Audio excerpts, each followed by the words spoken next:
పాత్రికేయ సోదరులకు, మీడియా మిత్రులకు అందరికీ నమస్కారం. Good morning.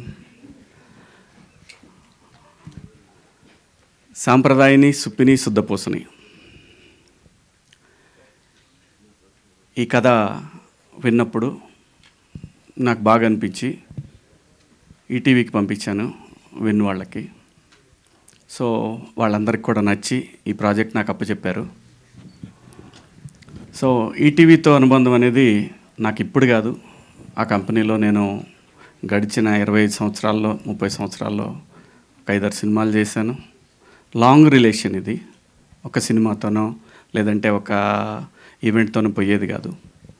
ఎస్పెషల్లీ నా రిలేషన్ విత్ బాపినీడి గారు. నేను ఈరోజు మీ ముందు మళ్ళీ కనపడటానికి కారణమే ఆయన. సో నాకు మోర్ దాన్ వాస్తవంగా ఈ సందర్భంలో ఆ ఒక్క మీటింగ్ అనేది నా లైఫ్లో నేను ఎప్పటికీ నేను చనిపోయే వరకు కూడా మర్చిపోలేను. ఎందుకంటే ఆ నెక్స్ట్ మంత్ నాకు హోప్ లేదు. అంటే హోప్ లేదంటే హైదరాబాద్లో బతకాలంటే చాలా డబ్బులు కావాలి. అలాంటి పరిస్థితుల్లో సరే అక్కడి నుంచి నడపాలంటే, బండి నడపాలంటే కష్టమైన పనే. ఊరు వెళ్ళిపోదాం అనుకున్న పరిస్థితి అది. ఎందుకో తెలియదు, మైండ్లోకి ఆయన వచ్చారు. వచ్చినప్పుడు వెళ్ళి కలిశాను. నా దగ్గర 2 రీమేక్లు ఉన్నాయి, ఏమన్నా చేస్తారా అని అడగటానికని వెళ్ళాను అనమాట. ఆయన వాళ్ళు చూస్తారు అని సాయి గారిని, నితిన్ గారిని పిలిచి చెప్పారు, అది చూడండి అమ్మా అని.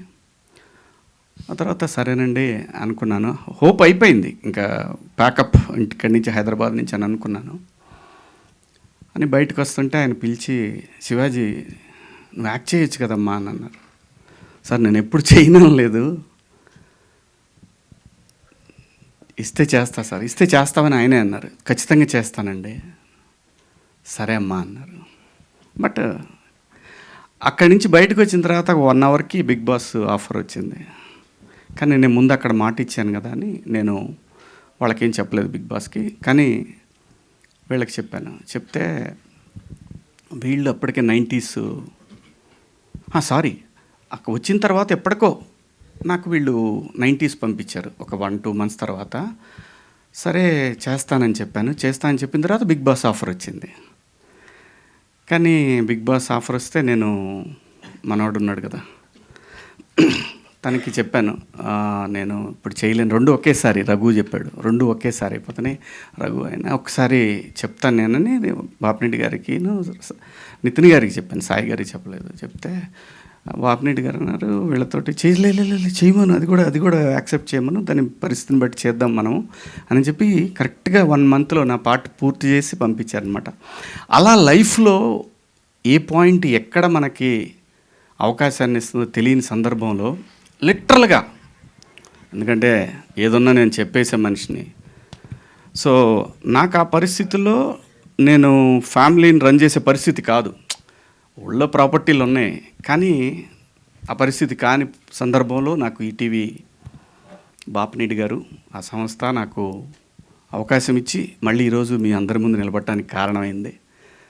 అది ఎప్పటికీ మనం పోయే మన లాస్ట్ బ్రెత్ వరకు కూడా మనం మర్చిపోలేనటువంటి నేను ఒక సంఘటన అది.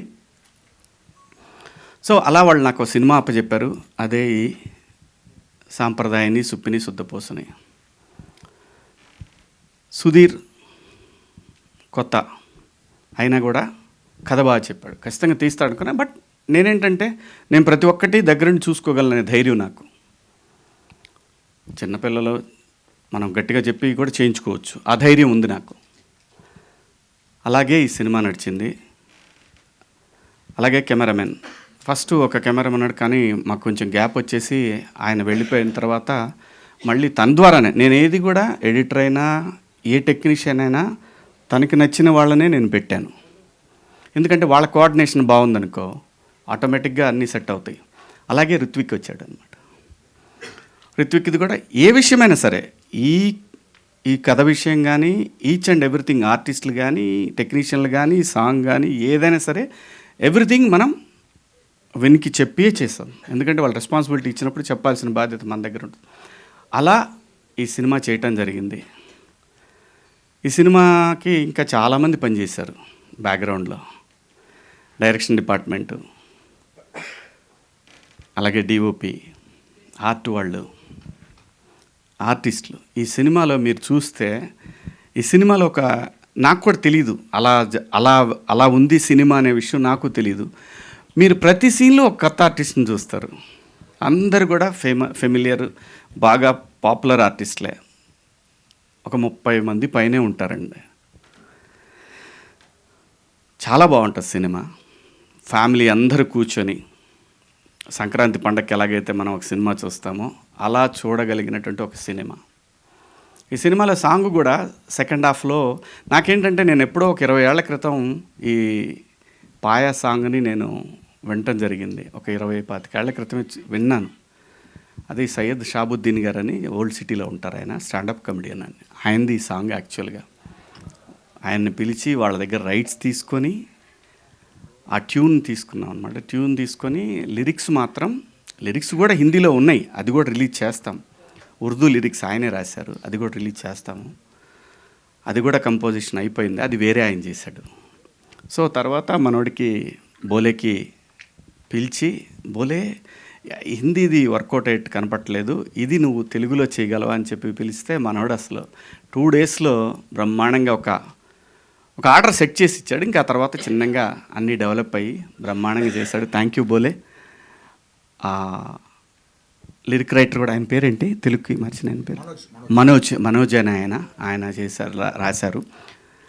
షాబుద్దీన్ గారి లిరిక్స్కి సిమిలర్గా ఉంటాయి, కానీ డెఫినెట్గా చాలా బాగా రాశాడు. ఉర్దూది ఒక రకంగా ఉంటే ఈ లిరిక్స్ ఇంకో రకంగా ఉంటాయి. అందరూ చాలా ఎవరిని ఏం అడిగినా సరే ప్రతి ఒక్కళ్ళు కూడా రైట్ ఫ్రమ్ డిఓపి, తను ఆల్బమ్స్ చేసేవాడు బాలీవుడ్లో. అలాగే ఇన్స్టిట్యూట్ నుంచి వచ్చాడు తను. జనరల్గా ఇన్స్టిట్యూట్ వాళ్ళు అంటేనే కొంచెం అంతా ఓ పద్ధతిగా సెటప్ ఉంటుంది. మనకేం అలవాటు అయి ఉంటుంది, పెట్టు తీసేయని చెప్తాం. ఆ చిన్న వాళ్ళు ఏంటంటే కుర్రాళ్ళు కదా, ఏంటి అర్థం వరుస పెట్టి తీసేయమంటాడేంటి, లైటింగ్ టైం వేయడానికి చిరంజీవి గారి సినిమానా ఇదే, శివాజీ సినిమా అనేవ్వండి నేను. అది అలాగే ఎడిటర్ మనోజ్ గారు కానివ్వండి, మా డైరెక్షన్ డిపార్ట్మెంటు శివ, మావాడు విక్రమ్, అలాగే మా డిఓపి డిపార్ట్మెంట్లో చాలామంది ఉన్నారు. మాధవ, సమిత్, సాయి, అందరూ కూడా అంతా యంగ్స్టర్స్. నాలాగే, నాకన్నా ఎక్కువ కొంచెం చిన్నాళ్ళు. నాకు వాళ్ళకి పెద్ద డిఫరెన్స్ ఉండదు.